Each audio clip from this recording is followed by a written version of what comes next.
السلام علیکم دوستوں، امید ہے آپ لوگ خیریت سے ہیں۔ ایک تو جیسا کہ آپ کو پتا تھا ٹریول پہ، اور دوسرا طبیعت پاکستان آتے ہی اتنی زیادہ خراب ہوگی تو میں نے کم از کم اس سے پہلے افورڈ نہیں کی ابھی تک کہ گلا آپ دیکھ رہے ہیں۔ ابھی بھی میں یہ ویلوگ کرنا نہیں چاہ رہا یا نہ میری طبیعت اجازت دے رہی ہے، لیکن یہ اتنی لمبی جو غیر حاضری ہے نا، یہ سچی پوچھے تو برداشت نہیں ہوتی۔ تو میں نے اب اس گلے میں اس آواز سے آپ لوگوں سے یہ ویلوگ کر رہا ہوں اپنا، تاکہ آپ لوگوں سے جو میرا رابطہ ہے نا وہ رہ سکے۔ دعا کیجیے گا۔ میں کافی زیادہ پاکستان میں آ کے خدا نہ کرے ہمیں جو بھی پرابلم ہوتا ہے، ہم پیرسٹامول کھا کے ٹھیک ہونے والے لوگ ہیں، لیکن یہاں پہ مجبوراً مجھے ہاسپٹل جانا پڑا، اور وہاں سے پتہ نہیں انہوں نے جن چیزوں تو ڈر لگتا ہے نا کہ ڈرپاں آتے پتہ نہیں بیچ کہڑے کہڑے ٹیکے سارا کچھ ہوا ہے، تو اٹھ کے بیٹھنے کے قابل ہوا، اور آج بھی سارا دن ایسے ہی گزرا ہے۔ تو لیکن اب میں نے کل سوچا کہ آج جو حاضری ہے نا صبح آپ کے ساتھ ضرور لگنی چاہیے۔ یہ تو وہ جو اپنے بارے میں۔ اب آ جائیں ذرا پاکستان تحریک انصاف کے وہ جو ٹیپو سلطان تھے نا، آپ لوگوں کو نعرہ یاد تھا؟ کیا کہتے تھے؟ یاد ہے نا نعرہ؟ تیرا باپ بھی دے گا آزادی، تیرا باپ بھی دے گا آزادی۔ کس سے آزادی مانگتے تھے یاد ہے آپ کو؟ تیرا باپ بھی دے گا آزادی۔ گرفتاریاں جو ہوتی ہیں نا، وہ کسی بھی سیاسی کارکن جو ہوتا ہے نا اس کے لیے تمغہ ہوتی ہیں، فخر ہوتی ہیں، لیکن پی ٹی آئی نے ان گرفتاریوں کو اپنے لیے شرمندگی کا باعث بنا رہی ہے۔ جینون پارٹیاں ہوتی ہیں نا، جو جنہوں نے جمہوریت کے لیے مار کھائی ہوتی ہے، جن کا اوڑھنا بچھونا جمہوریت ہوتی ہے، وہ رویہ ان کا اس طرح کا نہیں ہوتا۔ آج سے نہیں، پاکستان تحریک انصاف کے جب سے رہنما پکڑے جانے لگے ہیں، یہی کچھ دیکھ رہے ہیں ہم۔ کسی کی زبان باہر ہوتی ہے، کوئی ہارٹ کا پیشنٹ ہو جاتا ہے، کسی کی ماں بیمار ہوتی ہے، اور کسی کا کچھ ہوتا ہے۔ ہمیں یاد ہے، بلکہ کس کو نہیں یاد، پاکستان مسلم لیگ نون کی تمام قیادت نے سینہ چوڑا کر کے گرفتاریاں دی تھی، فخر سے سیاسی انتقال نشانہ بنے اور فتح حاصل کی۔ آج میں نے ٹی وی پہ جب فواد چودھری کو گاڑی سے نکل کر ہائی کورٹ میں بھاگتے ہوئے جاتے ہوئے دیکھا، میں سیاسی ورکر ہونے کے ناطے شرمندہ ہو گیا کہ یار اگر یہ سیاست کرنی ہے تو نہ کریں۔ میں ویلوگ کر رہا ہوں، 3 ساڑھے 3 سال سے آپ لوگوں کے سامنے ویلوگ کر رہا ہوں، مجھے پتا ہوتا ہے میں جو کہہ رہا ہوں۔ اگر کسی جگہ پہ مجھے اس کا کرنا پڑ جائے نا، ڈیفائن کرنا پڑ جائے، تو میں اپنے دلائل سے ثابت کروں گا میں نے کس کو غلط کہا ہے، کیا غلط کہا ہے۔ اور خدا نہ کرے اگر کوئی میرے پہ ایسا وقت آئے، وعدہ تو کرتا ہوں اپنے آپ سے کہ ثابت قدم رہوں گا، بھاگوں گا نہیں، دوڑوں گا نہیں۔ کوئی بات نہیں، 2 مہینے، 6 مہینے، 4 مہینے، 3 دن، 2 دن، جتنے بھی اندر آئے ہیں نا سارے، مر کے تو نہیں آیا نا۔ لیکن پاکستان تحریک انصاف والے تو ایسے سوچتے ہیں کہ جب یہ اندر جائیں گے تو مر جائیں گے۔ فواد چودھری کی وہ ویڈیو جو اس نے 30 سیکنڈ بھاگ کر ہائی کورٹ میں انٹر ہونے کی داخل دی ہے کہ کیونکہ میں اگر اندر سے پہلے مجھے پولیس نے پکڑ لیا تو وہ لے جائیں گے کیونکہ ہائی کورٹ کے اندر نہیں ہوگا۔ 3 دفعہ وہ سیڑھیوں پہ گرا ہے، 3 دفعہ۔ اس کا مطلب ہے ان کے بارے میں جو کہا جاتا ہے، یہ ڈوز لیتے ہیں، پتہ نہیں کیا کیا کرتے ہیں، وہ ٹھیک باتیں ہیں؟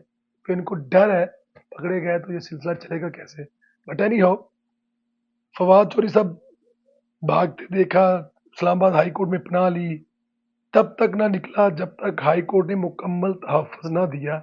فواد چورے کو بھی آج عمران خان کی طرح ریلیف مل گیا ہے، لیکن شرم، پتہ نہیں کل ٹی وی پہ آ کے وہ کیا کہے گا، لیکن شرمندگی ہے۔ یہ ہے وہ جماعت جو پاکستان کو امریکہ سے کہ امریکہ کی غلامی سے نجات دلانا چاہتے ہیں۔ یہ وہ جماعت کے لیڈران ہیں۔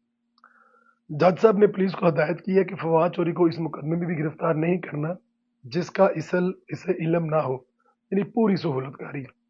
جتنی جماعتیں پی ٹی آئی کو سہولت کاری فراہم کر رہی ہیں، یہ فوجی عدالتوں کے دوبارہ کھلنے کا جواز دے رہی ہیں۔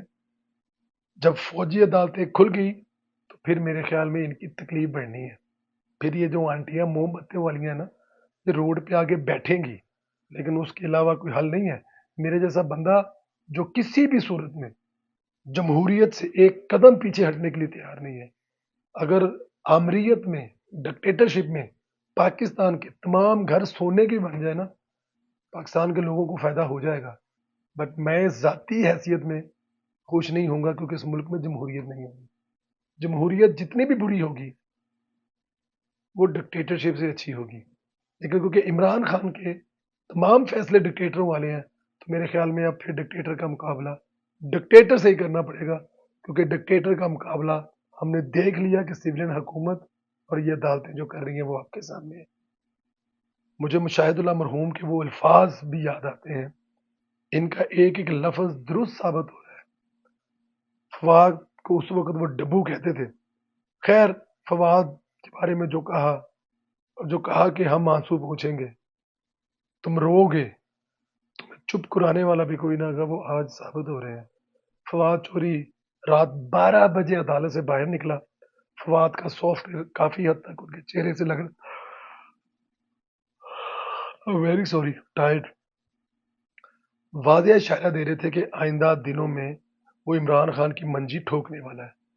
فواد نے مطالبہ کیا کور کمانڈر ہاؤس لاہور میں ہونے والے حملے انتہائی شرمناک، افسوسناک حملے میں ملوث پی ٹی آئی کے کارکنان کو عبرتناک سزا دی جائے۔ یعنی فواد چودھری یہ کہہ کے نکلا ہے کہ جنہوں نے کور کمانڈر پر یا فوجی تنصیبات پر حملے کیے ہیں ان کو سخت سزا دینی چاہیے۔ اب پی ٹی آئی پر بجلی گرنے والی ہے، اس لیے کہ فوج کے ساتھ کھڑا ہونے کا فیصلہ کر لیا فواد چوری نے۔ اور اس سارے معاملے کا آپ کو پتا ہے عمران خان کی وہ تقریر کہ اگر میں جاؤں تو یہ کرو، اور پھر جب اس کو چیف جسٹس نے کہا اب اپنے لوگوں کو سمجھائے تو اس نے کہا میں نہیں سمجھا سکتا، مجھے دوبارہ گرفتار کریں گے تو سب کچھ یہی دوبارہ ہوگا، مطلب پھر دوبارہ ہم۔ اچھا، میں آپ کو ایک بات اور بھی بتا رہا ہوں، چند دنوں میں عمران خان اپنے ساتھی اعترافی بیان دیں گے، بتائیں گے کہ عمران خان نے فوجی تنصیبات پر حملے کی تھے۔ یہی سارے رہنما عمران خان کو فوجی عدالتوں میں ذلیل کرائیں گے، اور 10 سال کی قید جو ہے نا وہ کہیں نہیں گی عمران خان کی۔ اچھا جی، کراچی سے عمران خان کی ایک وکٹ گری ہے، مولوی محمود خان رائے راست پر آ گیا۔ اسے اپنی حکومت میں عمران خان نے میری ٹائم کی سب سے مہنگی وزارت دی تھی۔ اس نے پریس کانفرنس کر کے پارٹی چھوڑنے کا اعلان کیا ہے۔ ویری سوری فار دیٹ، بہت معذرت۔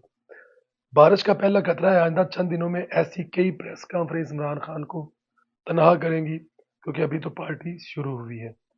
اچھا جی، ادھر قومی سلامتی کمیٹی کے اجلاس میں کور کمانڈر کے خصوصی اجلاس کے فیصلوں کی توثیق کر دی گئی ہے۔ اجلاس میں فیصلہ ہوا ہے کہ فوجی تنصیبات پر حملے کرنے والوں کے خلاف آرمی ایکٹ کے تحت مقدمات چلائے جائیں گے۔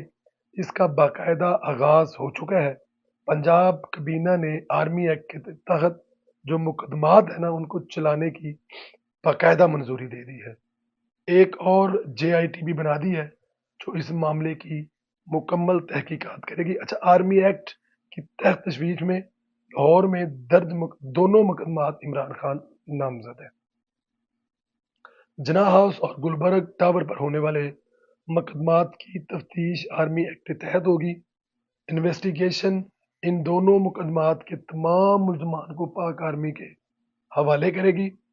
یہ ابھی اطلاعات ہیں، ابھی زمان پارک میں عمران خان کی گرفتاری کے لیے کمانڈوز کے ساتھ تبھی ریڈ کی جائے گی جب پوری طرح کیس مضبوط کر لیا جائے گا۔ ادھر نیب نے بھی القادر ٹرسٹ کیس میں عمران خان کو اور بشرا بی بی کو 18 تاریخ کو طلب کر لیا ہے۔ مطلب اب عمران خان کے خلاف جو کاروائی ہے نا وہ شاید حکومت نہ کرے، اب آرمی کے کمانڈو کریں گے۔ اور اس سے پہلے میں آپ کو بتا دوں، یہ جو لوگ پکڑے گئے ہیں عبرت کا نشان بنائے جانے والے ہیں، سوچ بھی نہیں سکتے آپ۔ میں کچھ جگہوں پہ ہوں، دیکھ رہا ہوں، آپ سوچ بھی نہیں سکتے کیا ہونے والا ہے۔ یہ جو 2 جگہوں پہ موجود تھے نا، کور کمانڈر ہاؤس اور کراچی، کور کمانڈر لاہور اور اس کے آمنے سامنے لوگ، ان کو وہ نہیں چھوڑنے والے کسی بھی صورت میں۔ یہ فیصلہ ہو چکا بڑے، میں پتہ نہیں کہاں سے کس سے انفارمیشن یا کیا کیا بھول جائیں، اور جب یہ عبرت کے نشان بن جائیں گے نا تو پھر وہ ماں باپ جو ہے نا تب اپنے بچوں کو گھروں میں لاک کر دیں گے کہ تم باہر نہیں نکلو گے تمہارا کوئی اعتبار نہیں کہ تم دوبارہ عمران خان کے جاؤ گے. عمران خان کی یہ طاقت توڑنے کے بعد پھر عمران خان کے گھر پہ جایا جائے گا اور باہر ایک بندہ نہیں ملے گا اور عمران خان کو گرفتار کر لیا جائے گا.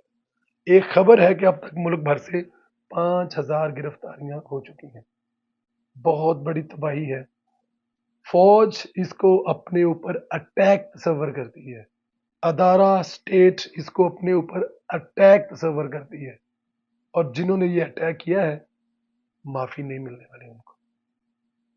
میری دعا ہے اس ملک کے لیے کہ اللہ پاک سلامت رکھے, ہدایت دے عمران خان صاحب کو. آج بھی یہ چیزیں یہاں رک جائیں تو میرے خیال میں یہ آج بھی ہماری کامیابی ہے. اللہ تعالیٰ کی ذات آپ کو اپنے حفظ و امان میں رکھے. دعائیں کیجیے گا میرے لیے. اگر ایک آدھ دن میں یہ طبیعت ٹھیک نہ ہوئی تو میں نہیں رہنے والا, میں واپس بھاگ جاؤں گا, سیدھی سی بات ہے. اور دوسرا, انشاءاللہ تعالیٰ جن دوستوں سے وعدہ کیا ہے وہ ملاقات ضرور کریں گے. دعاؤں میں یاد رکھیں کہ اللہ پاک سے انتقام لاتا ہے. بہت شکریہ.